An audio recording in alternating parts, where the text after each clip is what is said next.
Welcome in everyone to another checklist rundown. Today we're going to be going over 2021-2022 Bundesliga Chrome from Topps. Similar to UEFA Chrome this year, we're going to see two different iterations of this in Hobby and Light. Light, of course, will have Ray Wave autos, which are going to be 1 in every 20 boxes, whereas regular Hobby will have autographs 1 per box. Add to that, we'll be looking for short prints, which are the Match Ball, League Trophy, and the Super Cup Trophy, all of which are out of 300. Now from here on out, we are going to be focusing solely on this rookie class. All of the stars that you're hoping to see, they have autos, they have their inserts, they have their cards. Don't worry. What we really need to focus in on and learn about are the rookies going forward in this product. Because let me tell you, this is one of the best rookie classes we will see. Now then, to get us started, we are going to go from youngest to oldest for the prospects. That way we know what we're looking for in order. And we're going to start with the second youngest debutant ever in the Bundesliga, Bayern's Paul Vonner. He debuted for the first team at the young age of 16 and 15 days, making him just a little bit older than Yusufa Moukoko. He is a number 10 that can also play on the wings. He's played and scored for the German under-17 squad, has made 4 Bundesliga appearances, and has played in various under-18 tournaments for Bayern. He's also made appearances for all of the youth teams for Germany, which is very impressive to me. Next up, we have Zidane Sartdemish. He is a Frankie-esque midfielder at 17 years old. He has played for Denmark's national team in the under-16, under-17, and under-19 levels, scoring 7 goals and 11 appearances. He has made 3 Bundesliga appearances and scored 11 goals and assists in 13 Youth League appearances for Bayer Leverkusen. To round out the 17-year-olds, we have Sidney Rehbiger. He is someone that I have avoided talking about in Chrome UEFA because he is too much of an unknown for me to thump my chest about him, and especially in a larger product with a lot more investment opportunities. As it stands, he is the least valuable market-wise of all the rookies that we're going to be talking about on this list. He has shown an ability in youth leagues and for the national team to find the back of the net. He's only 17, so he's a lot of room for growth. So I'm not fully against him as an investment concept, but there are many more sure things in this product and a lot better ways to spend your money and time than on Sydney. Omer Bayez has played 48 games between the Turkish under-21 and under-15 leagues. He has captained the under-19 team for his few matches there and has 15 goals. He's a pure number 10, made 4 appearances in the Bundesliga for Stuttgart, and has played once in the Pokal at only 18 years old. He is a decent prospect to be looking at. It's a good idea to keep your eye on him, as he will most likely end up starting for the Turkish national team in the future. Another young player for Stuttgart is Wahid Fajir. He has had a very long season for an 18-year-old due to leagues having different start and stop times. He has already recorded 7 starts in the Danish League 1 before his move to Stuttgart. He then played in the under-19 and under-21 leagues for the Danish national team, along with playing in the Bundesliga, scoring his first goal, appearing in the Pokal, and then lighting up the 4th tier while he recovered from COVID and a couple injuries that he picked up. Very exciting talent at center forward. This kid has a lot of potential to look forward to. I like him, especially since Stuttgart is extremely loaded on the rookie front. If you're picking Stuttgart, you're getting multiple different opportunities, another of which we will talk about in a little bit. Elias Mariba was bought from Barcelona's B team for almost $20 million by RB Leipzig. There, he made only 2 appearances in the Bundesliga, played 3 matches in the UCL, and was then immediately loaned out to Valencia and La Liga. He then started 8 games the remainder of the season, only 1 more than the amount of yellows that he managed to pick up. He's a very weird player. He is aggressive, which I don't mind as a midfielder, but his value has tanked over the past year. I don't really know where to put him. I don't know if he's going to go back out on loan. Most likely he will, as he's only 19, and he hasn't really shown the ability to break into a top Bundesliga side. It's really a question mark for me if he's worth investing into. There is the potential that he booms, but there's the potential that he also just continues to crater and the value goes nowhere.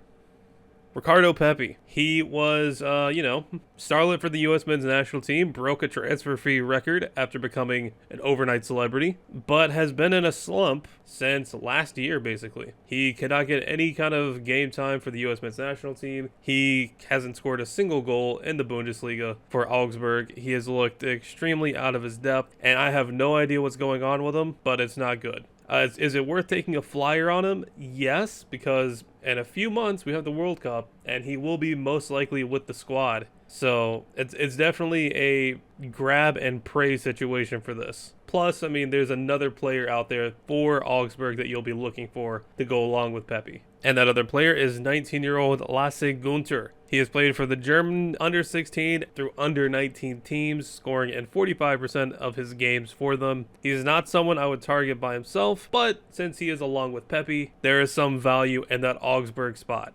Last of the teenagers, Aster Franks. I believe the cat is out of the bag on this one. He is one of my favorite rookies in the class. I've been tracking him for the past 2 seasons over in the Belgian Pro League, and I'm a big fan. Really like his play style as a pure number 8. You can move back and forth in the midfield, play all different positions from playing as a 10 all the way back to playing as a DM. Very versatile, very speedy, and will eventually be breaking into the Belgian national team. He has already captained the Belgian under-21 teams, and he's not a major goal scorer, but he contributes to his fair share.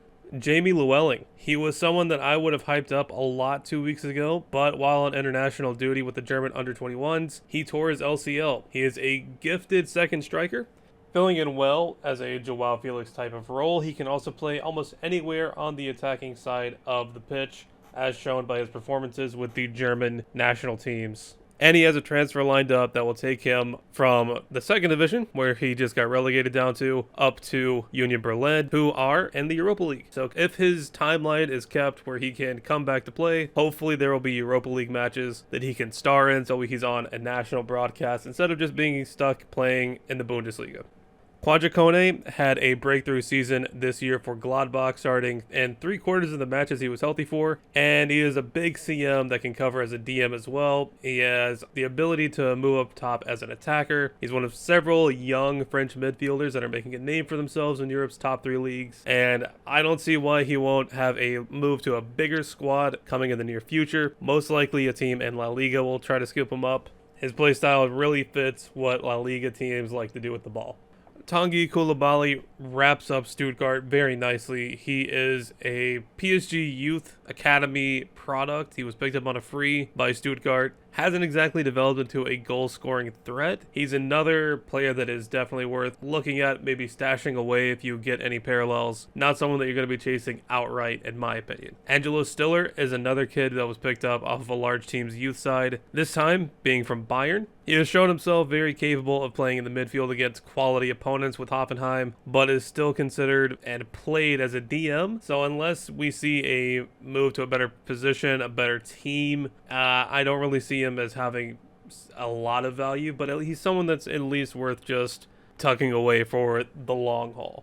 And lastly, the oldest of the prospects, Jesper Lindstrom. He is the reigning Bundesliga Rookie of the Season and was a lights-out performer for Frankfurt in the Europa League as well as the Bundesliga. We will see him in the World Cup playing for Denmark, and should he continue to perform at such a top level, I don't see any reason that a big transfer isn't on the books for him in the very, very near future.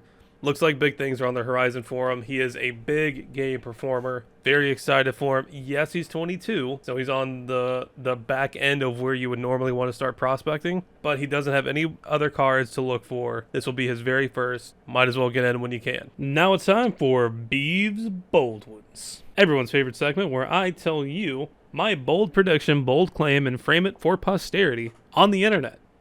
Today's bold one is with regards to Sidney Rehbiger. I don't know how he was turned into a chase for UEFA Chrome. I didn't personally put any stock into him. He's a virtual unknown and very unvaluable. Barely has played for RB Leipzig.